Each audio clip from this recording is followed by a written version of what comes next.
So hey guys, welcome back to my channel dream boys 94. So ఈ రోజు అయితే మన ఇంట్లో వినాయకులు ఎంతమంది ఉన్నారో మనం ఈరోజు ఈ షార్ట్లో చూద్దాం. సో చూస్తున్నారు కదా, ఈ వినాయకుడు అయితే మా ఇంట్లో నేను ఇష్టపడి మార్కెట్ నుంచి ఇది కొనుక్కొని అయితే వచ్చాను. ఇది నాకు చూడగానే నచ్చేసింది నాకు.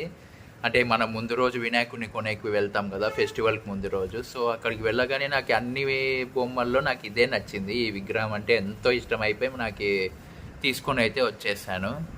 సో ఇది మా ఇంట్లో అందరికీ ఇష్టమే. నాకేమంటే ఒక 2 ఇంతలు నాకు ఇష్టం ఎక్కువగా. సో ఇది చూస్తున్నారు కదా, ఇది వచ్చేసి సెకండ్ వినాయకుడు. ఇది మాకు ఫోటో ఫ్రేమ్ అయితే గిఫ్ట్ అయితే వచ్చింది. సో ఎలా ఉందో చెప్పండి. సో గైస్, ఇదే అయితే థర్డ్ వన్ మా ఇంట్లో ఉండే వినాయకుడు. సో ఇదంతా ఈ కలర్ వచ్చేసి సిల్వర్ కలర్. చూసారా ఎంత బాగుందో? నచ్చితే లైక్ చేయండి.